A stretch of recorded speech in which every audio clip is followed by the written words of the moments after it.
This is just a short sequence I'm going to teach. It's all about mobility, strengthening, and also flexibility. Mostly in the hips, but pretty much everything comes along for the ride. You know the drill. Let's come on to hands and knees. And we'll just start with a simple hands and knees position to find that stability. So notice if this is a really great pose to check out in the mirror, to notice if you're kind of slackening through the spine and dropping the belly. So pick the belly up by activating and contracting the front wall of the abdomen towards the spine. So you get that nice sense of flat back and you feel supported. You're not just hanging from your bones, okay? Knees are under the hips. And we're just going to start this by not going into cat-cows like typically where we arch and flex the spine, but we're just going to keep the spine supported, keep it straight and long, and just go back and towards the front, okay? Just following that vertical line. Just warming the joints up a bit. Noticing where we're tight.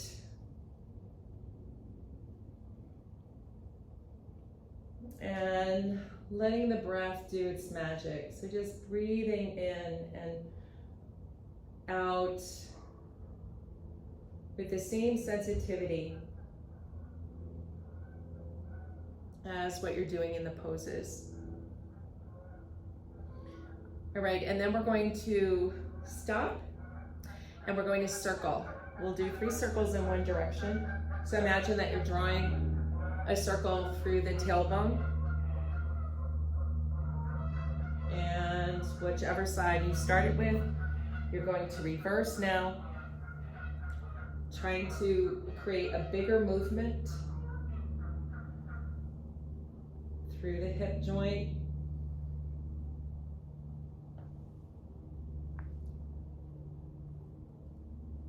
Nice, and then we go back, we stay back for a full breath in, walk your handprints a few inches further forward and just press your hips back, dropping your chest towards the floor but creating some tension through the arms. And then inhale, we'll come forward. We're gonna step the right leg out to the side, and you can work with blocks for this too, and you'll see probably in a few minutes that blocks might be good for this.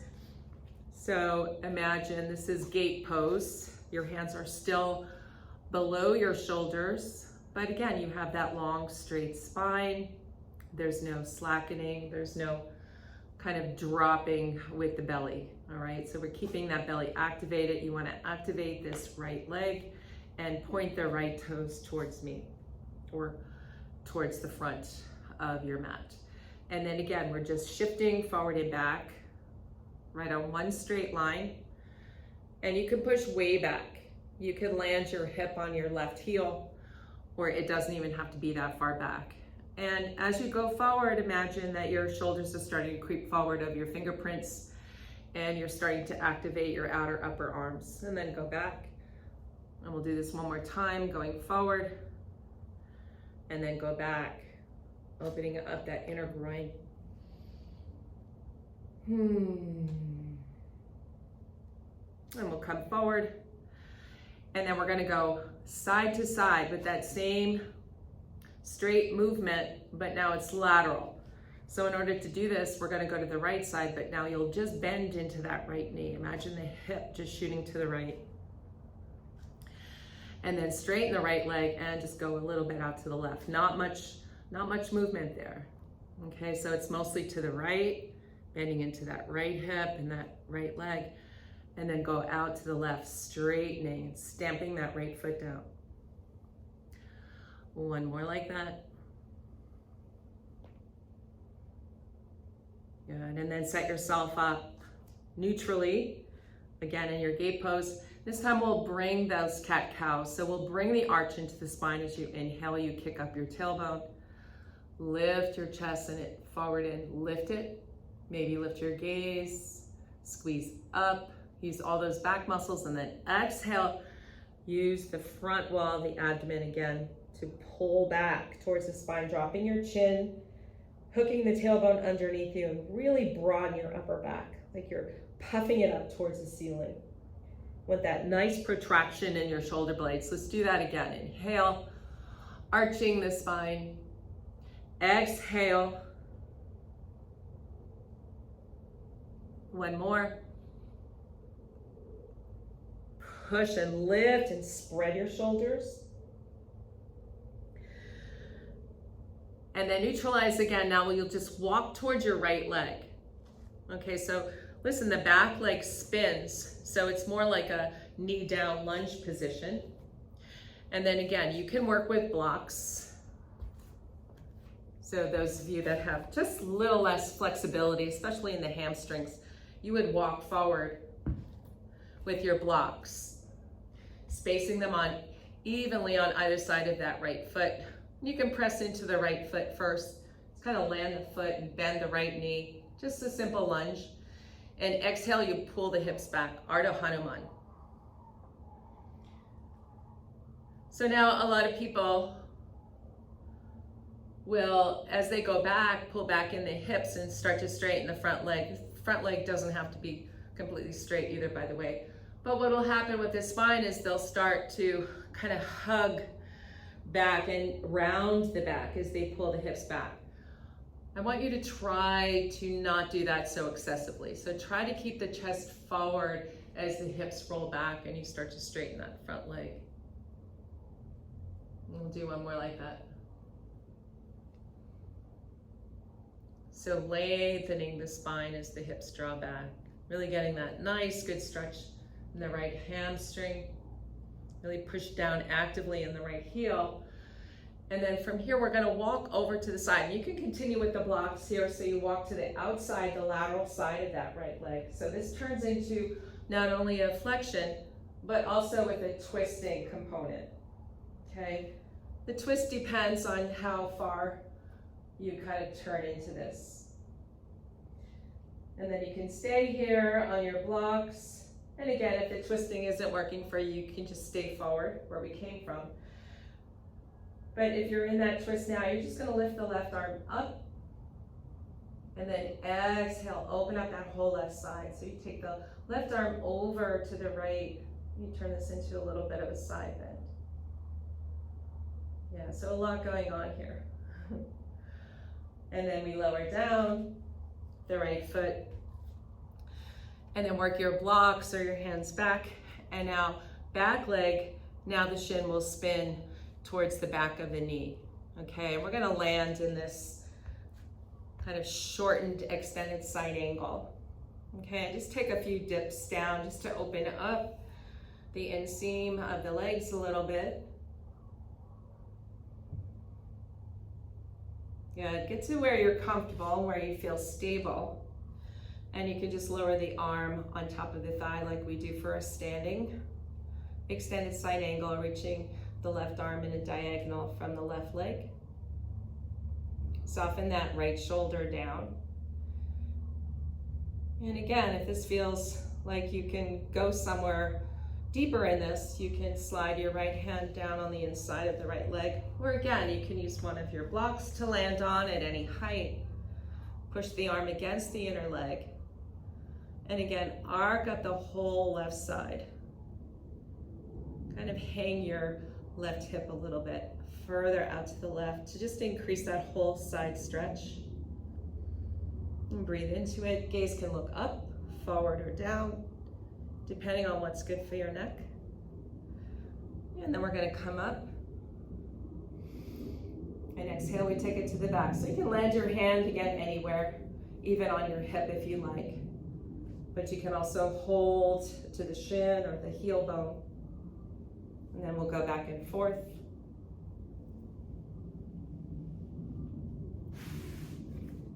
Going deeper as you like.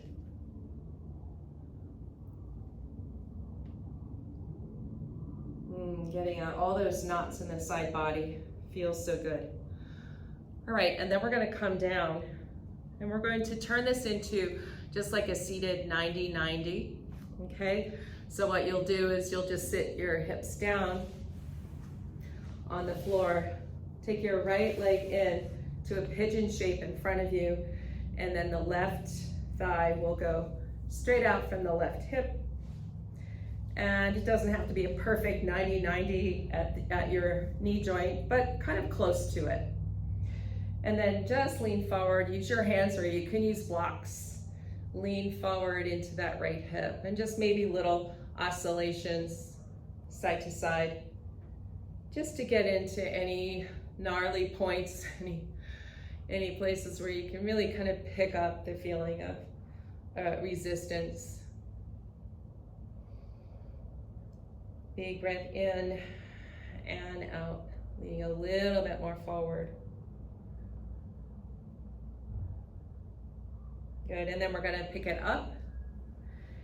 And if you notice in this position, it's really hard to sit the left hip down. So what we'll do to kind of help that happen is open up the arms here, and exhale, we'll twist to the left. As you twist to the left, you're gonna be able to really anchor that left hip down a little bit more.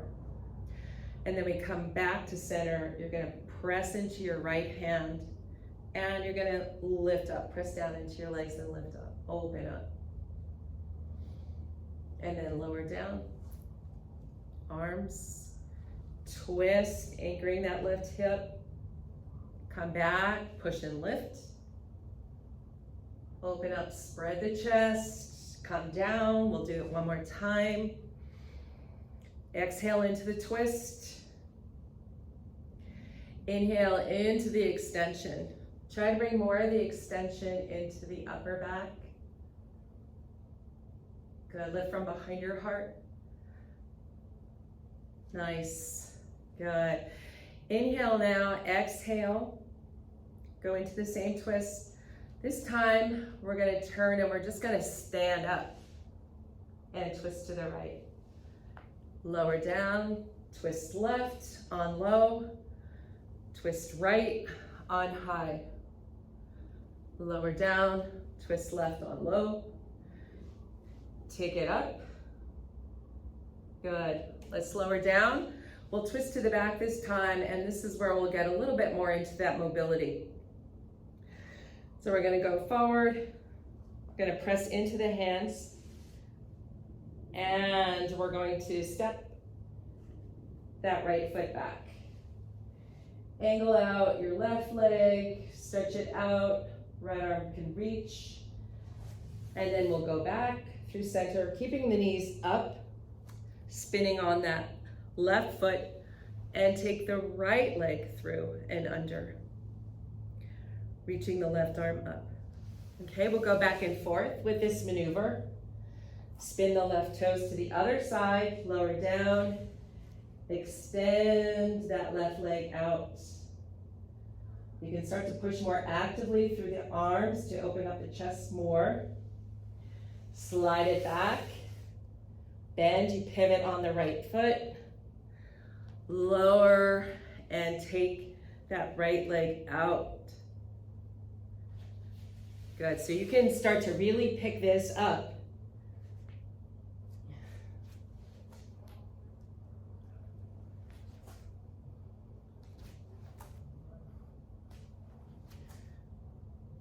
Use the exhale to transition, switching feet, kicking out.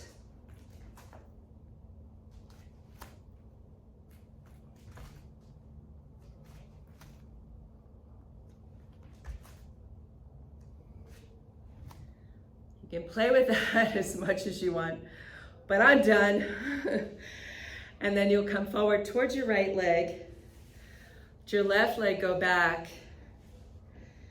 And you can also use a block for this little stretch. You can put it on the lateral side of your right thigh. Walk the left toes back and twist your left side waist towards the floor. You can rock a little, kind of working into the fibers of all that connective tissue, your IT band.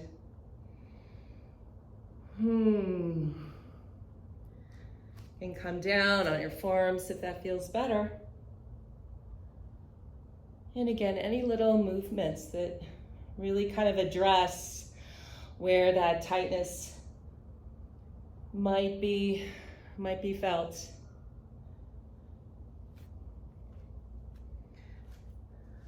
Come down on your back knee first to lift the hip up. And then you'll just cross the legs towards the back, taking a cross-legged down dog. Feels so good. Really push those hips up and back, drop the head. Again, try not to hang from your shoulders or your hips. So keep some integrity through the spine and the deeper core muscles that support it. Good, come forward in the same position, right? So our knees are stacked for Gomukhasana, cow face. Widen the shins out to the sides, away from each other, and then come forward on an inhale. It's like a cat-cow spine again. So we arch, exhale, hug in, and go back into the hips. And then you can stay back, or you can start coming forward, maybe tighten up the thighs a bit more, and then push back and see if that feels like it's a better pose for you. I like to do this a few times and then just stay back and get that nice stretch in the right glute, deep, deep, deep into those internal rotators that really cause some difficulty for people, especially those that suffer from sciatica. So the sciatic nerve can be impinged by the piriformis. That's that deeper kind of short, thick muscle. And remember, these smaller muscles are located deep under the layers of the glutes. So it's really hard to kind of spread that tissue and open that up. So try to bring your awareness into these stretches more. Dropping the chin further down, maybe even hooking the chin over the legs a little bit.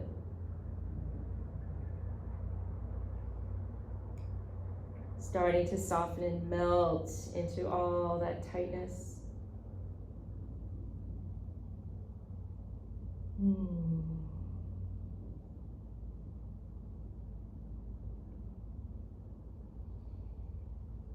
Good, pick it up.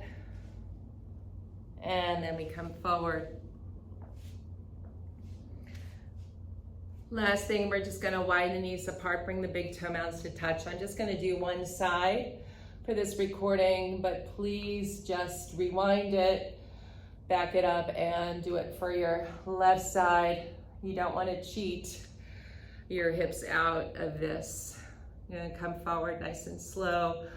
Lower the pubic bone down, but pick your chest up. So use the press of your hands, widen your collarbones. So it shouldn't look like this. It should look like this. Use the power in your arms. Good, and take it back. So hug the belly in. Create a lot of space in your low back. Let it flare out as you pull the belly up and go back, tucking the chin, dropping the head down. And we'll do two more nice and slow and slinky. Does anybody remember slinkies? Is it just me? Let the weight of the hips begin to fall, soften and widen the shoulders, but push with your hands to pick up your chest. Get that beautiful stretch. And then exhale, hollow the belly up. Push down with your hands. Reverse your spine. And we'll do one more, nice and slow.